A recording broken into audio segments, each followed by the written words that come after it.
ഒരു കാലത്ത് USSRന്റെ അല്ലെങ്കിൽ റഷ്യയുടെയൊക്കെ ഭാഗമായിരുന്ന അസർബൈജാനും അർമേനിയയും തമ്മിൽ ഒരു യുദ്ധത്തിനുള്ള കോപ്പ് കൂട്ടി വരുന്നുണ്ട്.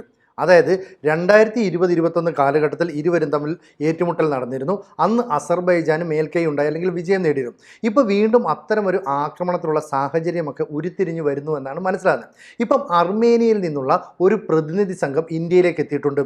ഇവരുടെ വരവിൻ്റെ പ്രധാന ഉദ്ദേശമെന്ന് പറയുന്നത് ഓപ്പറേഷൻ സിന്ദൂറിൻ്റെ സമയത്ത് നമ്മൾ ഉപയോഗിച്ച് വിജയം കണ്ട ആയുധങ്ങൾ വാങ്ങാൻ, അവയുടെ പെർഫോമൻസ് വിലയിരുത്താൻ, ഇതിനൊക്കെ വേണ്ടിയാണ്. അപ്പോൾ നമ്മുടെ കയ്യിൽ നിന്ന് നേരത്തെ പിനാക്കെ റോക്കറ്റ് ലോഞ്ചിങ് സിസ്റ്റം ഉൾപ്പെടെയുള്ള ചില ആയുധങ്ങളൊക്കെ അർമേനിയ വാങ്ങിച്ചിരുന്നു. ഈ ആയുധങ്ങളൊക്കെ വലിയ തോതിൽ വിജയം കണ്ടു എന്നതോടുകൂടിയാണ് ഇന്ത്യൻ ആയുധങ്ങളിലുള്ള വിശ്വാസം അവർക്ക് കൂടിയത്. അതുകൊണ്ട് തന്നെ ഇന്ത്യയിൽ വന്നിട്ട് അത്തരത്തിലുള്ള ആയുധങ്ങൾ വാങ്ങണം, അതേക്കുറിച്ച് കൂടുതൽ പഠിക്കണം, ഇതിനൊക്കെയാണ് ലക്ഷ്യമിടുന്നത്. അപ്പോൾ നമ്മൾ നോക്കണം, അസർബൈജാൻ എന്ന് പറയുന്ന രാജ്യത്തിന് എല്ലായ്പ്പോഴും പിന്തുണ നൽകിക്കൊണ്ടിരുന്നത് തുർക്കിയാണ്. അതുപോലെ തന്നെ റഷ്യയുടെ ഒരു സഹായവും ഉണ്ടായിരുന്നു. ഈ റഷ്യയിൽ നിന്ന് തന്നെ വേർപെട്ട് വന്ന രാജ്യങ്ങളാണ് അസർബൈജാൻ അല്ലെങ്കിൽ അർമേനിയ എന്നുള്ളത് കൊണ്ട് തന്നെ ഇരു രാജ്യങ്ങളോടും റഷ്യയ്ക്ക് ഒരേപോലെയുള്ള നിലപാടാണ്.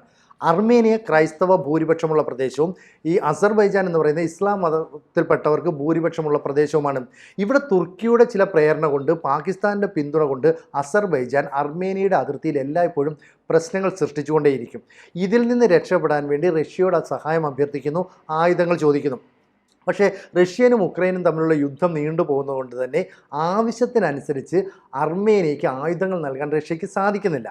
അങ്ങനെയാണ് ഗുണമേന്മയുള്ളതും എന്നാൽ വില കുറഞ്ഞതുമായ ആയുധങ്ങൾ തേടി നടക്കവേ ഇന്ത്യയുമായിട്ട് അർമേനിയ കൈകോർക്കുന്നത്.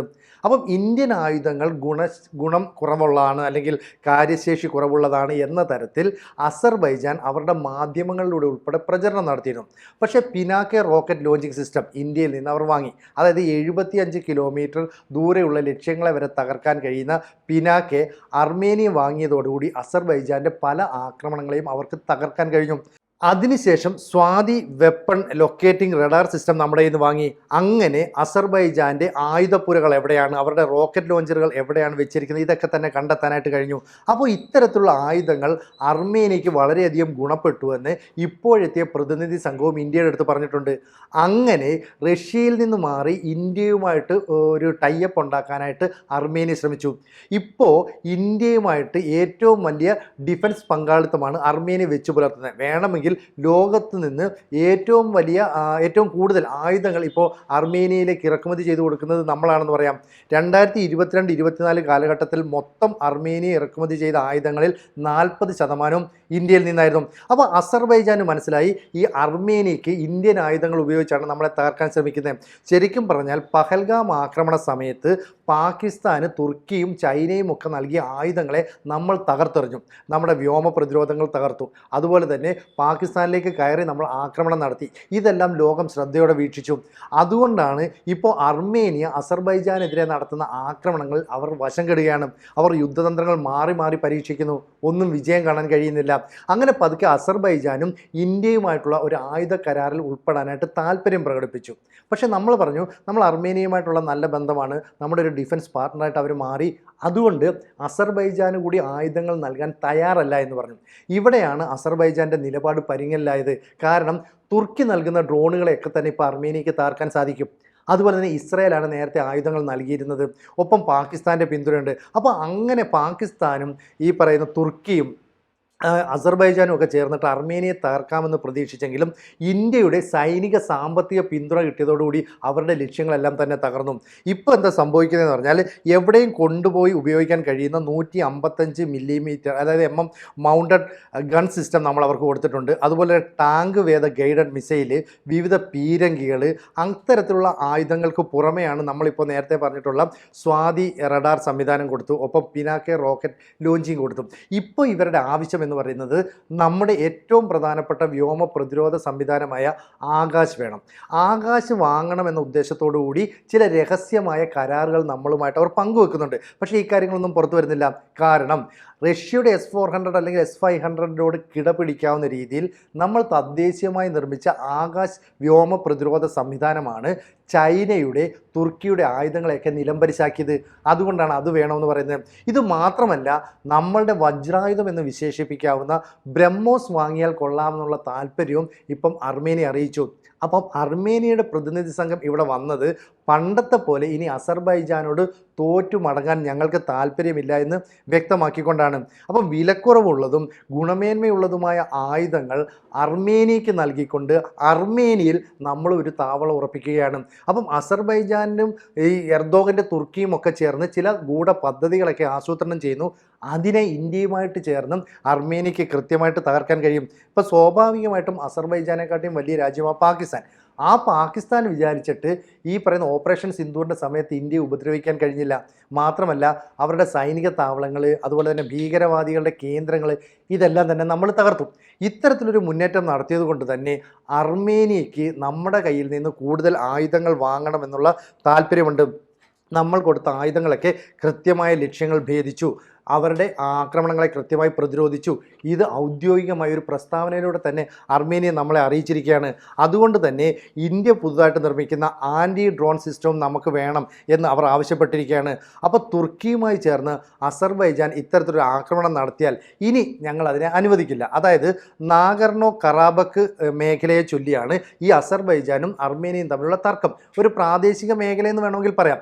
ആ സ്ഥലം വേണമെന്ന് ആവശ്യപ്പെട്ടുകൊണ്ട് അസർബൈജാനും അർമേനിയയും തമ്മിൽ ഇടയ്ക്കിടയ്ക്ക് തർക്കങ്ങൾ ഉണ്ടാകുന്നുണ്ട്. ഇപ്പോൾ അസർബൈജാൻ പറയുകയാണ് ഞങ്ങൾ ഈ സ്ഥലം പിടിച്ചെടുക്കുമെന്ന് പറഞ്ഞ് 2020-21 വലിയ യുദ്ധം നടത്തി. ഏതാണ്ട് 6 ആഴ്ചയോളം നീണ്ടു നിന്ന യുദ്ധത്തിൽ സാധാരണക്കാർ, പട്ടാളക്കാർ ഉൾപ്പെടെ 7000-ഓളം പേര് കൊല്ലപ്പെട്ടു. അതുകൊണ്ട് തന്നെ റഷ്യയിൽ നിന്ന് ആയുധം ലഭിക്കാത്തതിനാൽ അർമേനിയയ്ക്ക് പ്രതിരോധിക്കാനും സാധിച്ചില്ല. അപ്പോൾ റഷ്യ ഇടപെട്ട ഒരു യുദ്ധം നിർത്തൽ കരാറൊക്കെ വന്നു. അതിൽ അസർബൈജാനെ വിജയിയായി പ്രഖ്യാപിച്ചു എന്ന് പറയാം. ഇപ്പോൾ വീണ്ടും അസർബൈജാൻ അർമേനിയക്കെതിരെ ചൊറിഞ്ഞുകൊണ്ട് ചെല്ലുകയാണ്. അപ്പോഴാണ് ഇന്ത്യൻ ആയുധങ്ങളുമായിട്ട് അതിനെ കൃത്യമായി പ്രതിരോധിക്കാൻ കഴിഞ്ഞു. അപ്പോൾ 75 കിലോമീറ്റർ ലക്ഷ്യമുള്ള പിനാക്കെ റോക്കറ്റ് ലോഞ്ചിങ് സിസ്റ്റം അവർ കൃത്യമായിട്ട് ഉപയോഗിച്ചു. സാദി എന്ന് പറയുന്ന നമ്മുടെ ഈ വെപ്പൺസിനെയൊക്കെ ലൊക്കേറ്റ് ചെയ്യാൻ കഴിയുന്ന റഡാർ സിസ്റ്റം അതും കൃത്യമായിട്ട് അവർക്ക് ഉപയോഗിക്കാൻ സാധിച്ചു.